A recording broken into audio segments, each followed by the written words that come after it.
Bonjour, j'espère que vous allez bien.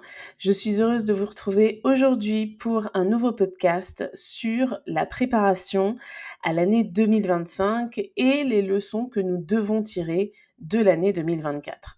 Alors je suis désolée, le podcast sort ce jeudi et non mercredi comme d'habitude parce que je n'ai pas eu le temps de le préparer à l'avance, mais rassurez-vous, la semaine prochaine, le podcast sera bien mercredi à 9 heures.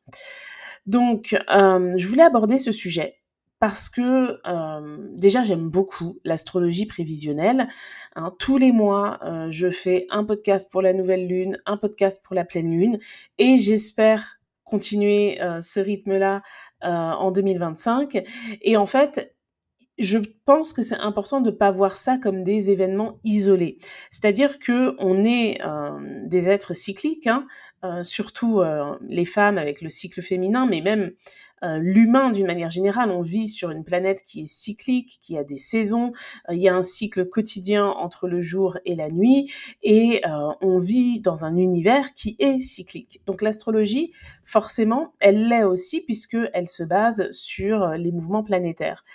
Et ce qui est bien avec la technologie qu'on a aujourd'hui, c'est que l'on peut, anticiper ces mouvements planétaires, des années à l'avance. Alors ça sert à rien, de savoir où se trouvera, Pluton en 2080, enfin là tout de suite, sur le plan personnel du moins, mais c'est intéressant de planifier son année par rapport au transit qui arrive et aussi de faire le bilan de l'année que l'on vient de vivre pour voir si on a atteint les objectifs que l'on s'était fixés. Ça permet de réajuster le tir, c'est-à-dire de voir si on a été trop ambitieux, si on a été trop naïf, si au contraire on n'a pas été assez ambitieux par rapport à ce que l'on était capable de faire parce qu'on a dépassé ses objectifs de beaucoup. Donc tout ça, ça dépend de chaque personne, mais je trouve que c'est intéressant de dresser un bilan de cette année 2024 et d'en tirer les enseignements nécessaires pour l'année 2025. En plus, l'astrologie, alors je sais qu'il y a des personnes qui pensent que parce qu'on fait du prévisionnel, on connaît tout le futur, on sait exactement ce qui va se passer. Moi, j'ai pas du tout cette approche. Je trouve que rien que dans le thème astral, l'ascendant qui représente le libre arbitre et qui est mis au cœur du thème astral, puisque c'est l'ascendant qui détermine la position de toutes les maisons de votre thème, ça prouve bien que ce qui prend toujours la décision finale, c'est le libre arbitre. Et donc, il faut voir l'astrologie comme un outil qui permet d'anticiper certaines choses, mais qui ne fera pas tout le boulot à notre place. Donc, il faut toujours avoir une approche assez humble par rapport à ça. Et là, j'ai envie de vous parler des transits planétaires qui ont été assez marquants cette année. Donc, j'ai envie de commencer avec Jupiter, parce que Jupiter, c'est une planète qui passe à peu près 1 an dans un signe, et elle a passé 1 an dans le signe du Taureau. Alors ça s'est pas fait du 1er janvier au 1er janvier, ça s'est fait du 16 mai, je crois, de mémoire, 2023 au 26 mai 2024. Donc Jupiter était en Taureau, et pour la carte du Nouvel An, donc du 1er janvier 2024, Jupiter, qui est la planète de l'expansion, était donc dans le signe du Taureau. Ça indique une expansion, une évolution, mais aussi des apprentissages concernant tout ce qui va toucher la matière, tout ce qui va toucher les finances, tout ce qui va toucher le travail, parce que c'est par le travail que la majorité des gens gagnent leur argent, mais c'est aussi tout ce qui va toucher le rapport à l'alimentation, le rapport à la consommation.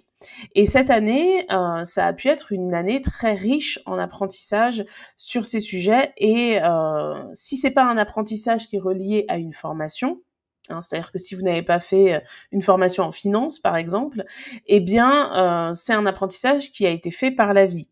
Et les apprentissages reliés à la vie se font souvent dans des circonstances qui sont pas top, en tout cas à l'instant T, parce que pour nous faire apprendre, il faut nous mettre en difficulté. Par exemple, c'est quand on a des difficultés financières que l'on apprend à mieux maîtriser son budget parce qu'on n'a pas le choix. Tandis que si on a un salaire qui est très confortable, on peut avoir tendance plus facilement à se dire que de toute façon, on n'est pas en galère, donc on dépense plus, etc. C'est pareil pour l'alimentation, par exemple. Ça peut être des soucis de santé qui amènent une personne à revoir son régime alimentaire, alors que quand tout va bien, eh bien, c'est moins instinctif pour certaines personnes de faire attention à ça parce que à l'instant T, ce n'est pas encore un problème. Et si vous regardez les deux exemples que je viens de citer, le point commun, c'est l'anticipation.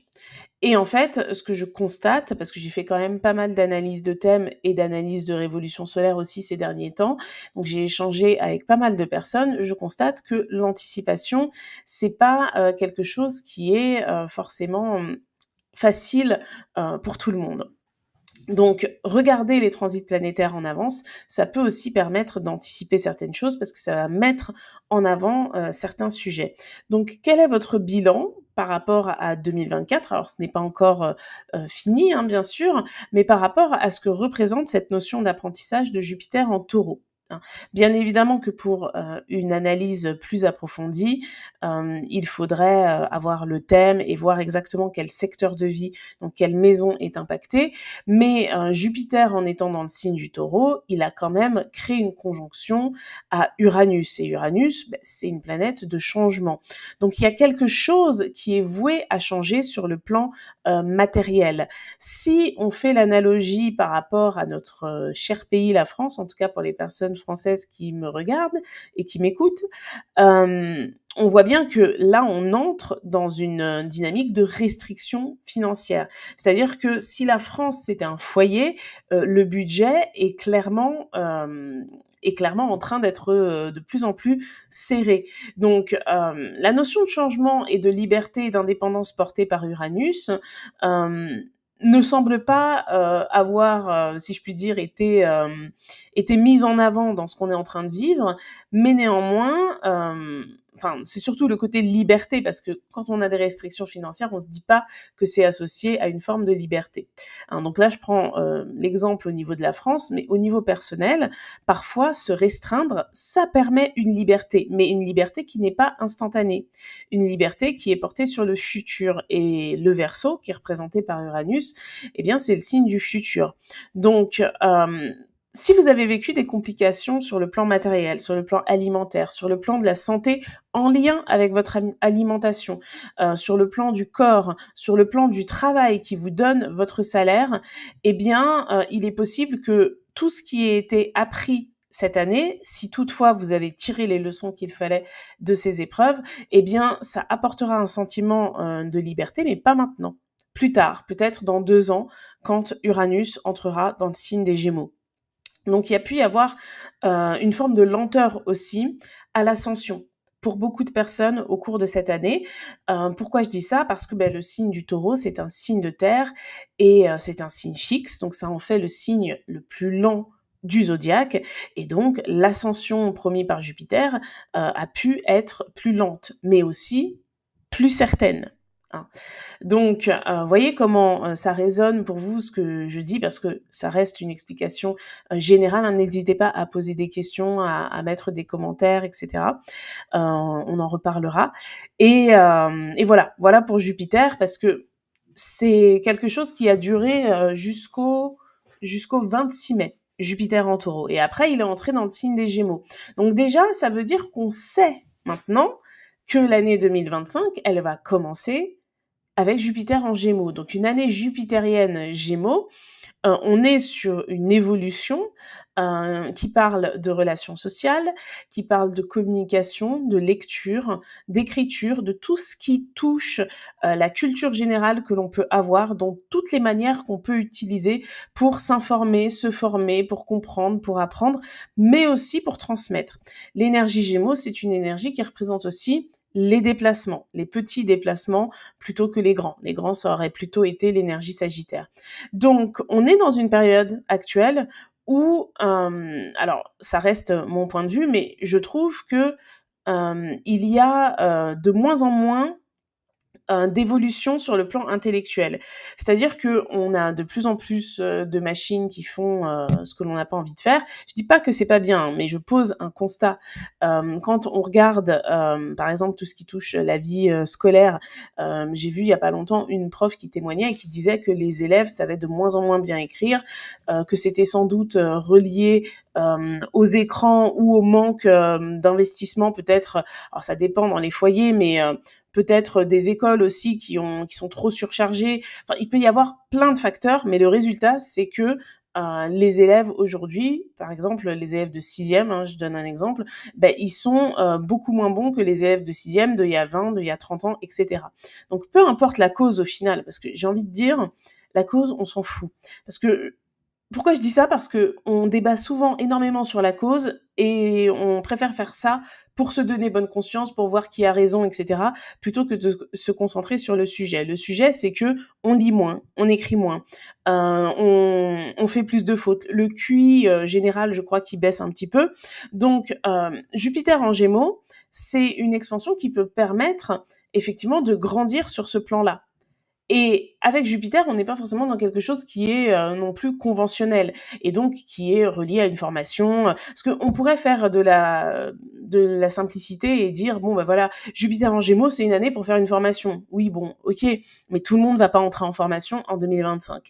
Donc je trouve que c'est une bonne période pour s'ouvrir l'esprit. Et on en a besoin. Quand vous regardez le monde actuel, comment il est, justement, Jupiter en Taureau, c'est des idées qui sont quand même assez fixes. Donc là, c'est une belle période pour ça et pour retourner vers quelque chose qui permet une forme de développement cérébral. Alors, il y a les enfants, les adolescents, mais les adultes aussi, en fait. Hein, c'est-à-dire passer plus de temps à lire si on en a envie, accorder du temps, en fait, dans son emploi du temps à des activités qui stimulent notre esprit. Et vous voyez, ça je le dis de manière générale, mais dans votre vie, vous avez tous des projets, vous avez tous des attentes pour l'année 2025, et peu importe ce que c'est, ce que je viens de citer par rapport à Jupiter, c'est forcément quelque chose qui va vous aider. C'est-à-dire que la communication, les relations sociales, etc., pour une personne qui veut changer de job, par exemple, avoir du réseau, il y a personne qui va vous dire que c'est inutile. Pour une personne qui veut prendre des responsabilités dans son poste, enfin dans son travail, changer de poste, avoir des bonnes capacités rédactionnelles, relationnelles, écrire sans faire de fautes, etc. Mais ça va forcément servir. Si c'est une personne, je sais pas, qui veut, je sais pas, adopter un chien par exemple, eh bien, il va y avoir une forme d'apprentissage si cette personne elle en a jamais eu, parce que il faut s'en occuper. Et puis même si on reste dans la théorie et qu'on a suivi une formation et qu'on a lu plein de livres, l'animal il a son caractère et il va falloir s'adapter. Donc l'énergie Gémeaux, c'est une énergie d'adaptation cérébrale. Donc une année qui commence avec Jupiter en Gémeaux, c'est une année qui indique que l'expansion se fera grâce à de l'adaptation cérébrale. Donc il va falloir aussi lâcher peut-être certaines choses en lien avec, comment dire, en lien avec des idées reçues, des idées qu'on a toujours eues, et pour certaines personnes, ça peut même être en lien avec le relationnel. Ça peut être une amitié qui se termine, mais pas forcément qui se termine en mode je te parle plus, c'est fini. Non, qui va s'estomper au fur et à mesure du temps parce que justement, il y a une recherche de stimulation cérébrale qui va évoluer pour beaucoup de personnes en 2025 et ça va forcément amener à ne plus trouver d'intérêt dans certaines relations. Donc c'est pas triste, hein, c'est comme ça, c'est la vie. Donc par exemple, Jupiter, il est déjà en Gémeaux et depuis le 26 mai. Donc c'est quelque chose qui se fait ressentir déjà, mais qui va se faire particulièrement ressentir à partir notamment de la semaine prochaine quand Pluton va entrer en Verseau parce que ça y est, nous y sommes. Pluton en Capricorne, c'est terminé. D'ailleurs, cette année, et c'est pas encore fini, donc je vais pas épiloguer dessus, mais jusqu'au 19 novembre, on vit les derniers instants de Pluton dans le signe du Capricorne. Et Pluton en Capricorne, c'est vraiment réformer la notion de pouvoir, d'autorité. Il y a l'idée de détruire quelque chose par rapport à cela.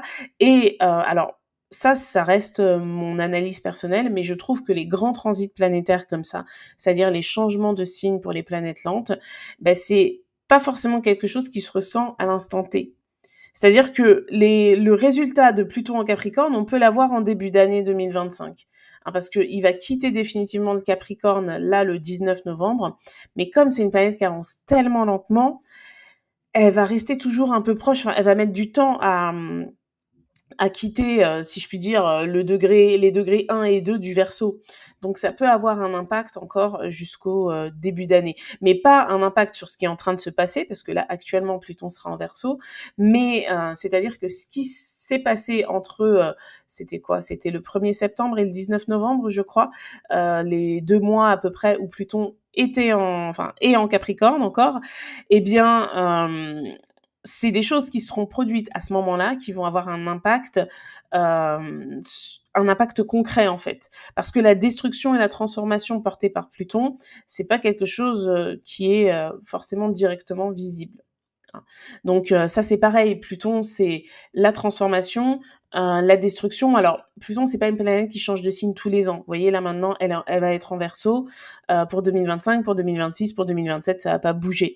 Donc ce qui sera intéressant c'est d'analyser les autres transits par rapport à Pluton. Et là ce qui est à pointer c'est que Mars est en Lion. Hein. Enfin, Mars, il est rentré en Lion. Oui, il est rentré en Lion, je crois, le 4 novembre, si je dis pas de bêtises. Je vais regarder quand même ma carte. Oui, c'est ça. Il est rentré en Lion, j'ai eu un petit trou de mémoire, pardon, et il va faire sa rétrograde en Lion jusqu'à retourner en Cancer l'année prochaine, et il va quitter le Lion, je crois que ce sera le début du mois de juin. Donc ça, c'est quelque chose qui va durer longtemps. Seulement maintenant, il faut penser, dès qu'on pense à l'énergie du Lion, qu'en face, il y a Pluton en Verseau. Hein, donc Mars en Lion, c'est un Mars qui va rester opposé longtemps à Pluton en Verseau. Et Mars et Pluton, j'en ai déjà parlé, je crois, dans un podcast, sont tous les deux reliés à l'énergie du Scorpion, puisque avant la découverte de Pluton, c'était Mars qui régissait cette énergie-là. Donc, ça va faire terminer l'année 2024 sous une forme de tension entre le moi créateur, le Lion, et la créativité utile à la collectivité, le Verseau.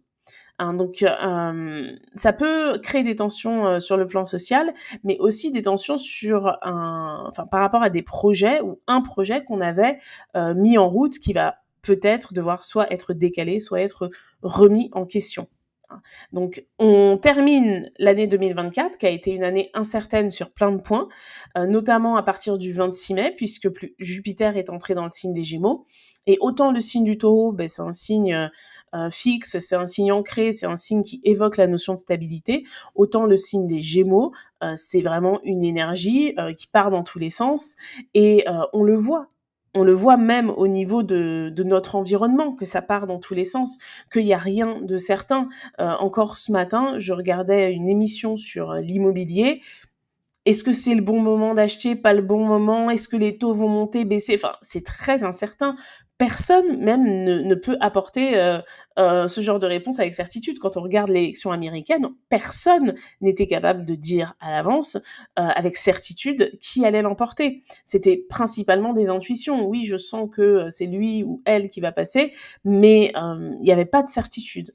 Et on va entrer de plus en plus dans un monde incertain. Et pour les personnes qui me suivent depuis un certain temps, j'en avais parlé en fin d'année dernière en expliquant que justement Jupiter en Taureau, c'était une période d'ancrage et une période qui permettait aussi de prendre le temps de poser des fondations à ce que l'on veut voir grandir dans les années qui arrivent.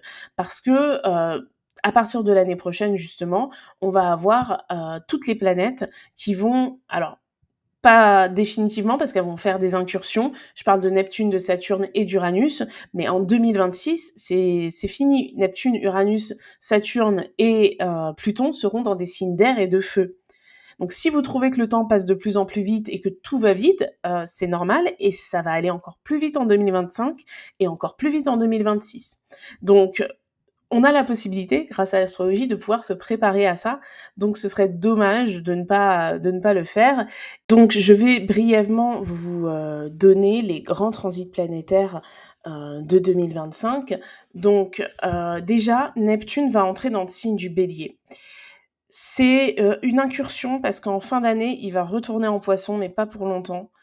Et Neptune en Bélier, c'est vraiment le système de croyance, les idéaux, l'idéalisme et le fantasme aussi, qui se met au service de l'individualité. et de quelque chose de combatif aussi.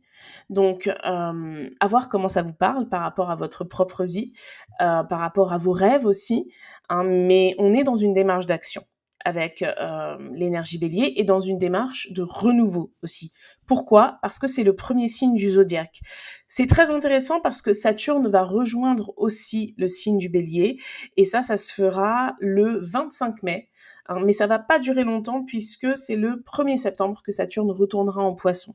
Donc en gros, on aura un été marqué par la présence de Saturne dans le signe du bélier et la conjonction entre Saturne et Neptune ne va pas se faire en poisson, mais elle va se faire en bélier.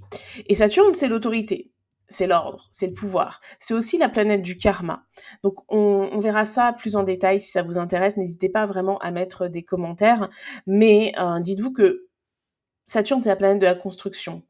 Et là, on parle d'une construction qui est individuelle. Pour moi, Saturne, c'est aussi le karma général. C'est-à-dire que quand j'analyse des thèmes astro, Saturne parle du karma et parle d'une épreuve liée à la vie antérieure. Mais sur le plan collectif, quand Saturne est dans un signe, eh bien, c'est que l'humanité vit un karma avec cette notion-là. C'est-à-dire qu'en ce moment, par exemple, Saturne est en poisson, l'humanité vit un karma avec la notion de croyance, de fantasme, de fanatisme, de religion, de spiritualité sur le plan général. Hein. Ensuite, si Jupiter est passé du Taureau au Gémeaux cette année, il va entrer dans le signe du Cancer et ça va se faire le 9 juin prochain. Donc on va avoir presque la moitié de l'année avec Jupiter en Gémeaux et c'est dans la continuité de tout ce que l'on a vu. Je vous ai dit aussi que Uranus allait entrer dans le signe des Gémeaux. Alors Uranus en Gémeaux, c'est du 7 juillet au 8 novembre. Parce qu'il va rétrograder et il va retourner en Taureau à partir du 8 novembre. Et Uranus, c'est la planète des changements. Et donc, qu'est-ce qui se passe quand la planète des changements change de signe? En général, ça fait quand même de grands changements. Et là, on va entrer dans une dynamique très aérienne, puisque Uranus représente le Verseau, qui est un signe d'air. Et la combinaison avec les Gémeaux, Uranus, il est à l'aise. Hein. Mais du coup, ça peut aller très vite. Hein. Et puis, c'est des changements qui sont surprenants. Quand on voit tout ça, c'est intéressant de se dire que Uranus en Taureau, il faut en profiter encore. En fait, qu'est-ce qu'on a envie de changer dans notre rapport à l'argent, notre rapport à l'alimentation, notre rapport au travail aussi, notre rapport à notre manière de consommer. D'ailleurs, pendant le passage d'Uranus en Taureau, mais il n'y a jamais eu autant de normes écologiques. Il y a même des pays qui ont mis en place des lois et des peines de prison si on maltraitait un animal, par exemple. Donc, vous voyez, il y a eu du changement. Alors, pas assez vite, diront certains, trop vite, diront d'autres, hein. Mais ça reste la vie personnelle. Mais ce que je veux dire, c'est que c'est une planète qui invite à changer des choses par rapport à l'énergie Taureau. Donc vous, qu'est-ce que vous avez envie de changer dans votre vie par rapport à ce que représente l'énergie Taureau dans votre thème? Hein. Qu'est-ce que vous avez envie de voir grandir dans votre vie par rapport à ce que représente l'énergie Gémeaux dans votre thème? Hein, par rapport au fait que Jupiter, au 1er janvier 2025, sera encore dans le signe du Cancer. Hein, vous voyez, toutes ces questions-là, ça peut vous aider à planifier votre année et surtout à faire le bilan de l'année qui s'est écoulée. Qu'est-ce que vous avez bien fait? Qu'est-ce que vous avez mal fait? Sur quoi vous êtes allé trop vite? Sur quoi vous n'êtes pas allé assez vite? Qu'est-ce que vous vous êtes dit en début d'année dernière pour évoluer cette année? Qu'est-ce que vous aviez mis en avant comme projet? Qu'est-ce que vous souhaitiez réaliser? Est-ce que vous l'avez fait? Est-ce que vous l'avez pas fait? Si c'est non, pourquoi vous l'avez pas fait? Et regardez vraiment avec une grande objectivité si c'est de votre faute, si c'est parce que vous étiez pas assez motivé, que vous avez traîné, que vous avez eu la flemme, ou alors est-ce que c'est un événement externe qui a empêché la réalisation de ceci? Mais du coup, peut-être qu'au lieu de réaliser ceci, vous avez réalisé cela, par exemple. Donc voilà. En tout cas, pour les énergies de 2025, on va entrer dans une dynamique qui est beaucoup plus aérienne et qui va être beaucoup plus subjective aussi, notamment sur le plan de l'individu, parce qu'avec 2 planètes lentes qui rentrent dans le signe du Bélier, ça met l'individualité au cœur de la construction pour Saturne et des croyances pour Neptune. Donc voilà, j'ai terminé ce podcast. N'hésitez pas à me faire un retour, à me dire, si ça vous parle, à me dire, ce que vous aimeriez voir, pour, 2025 et moi je vous dis à très vite.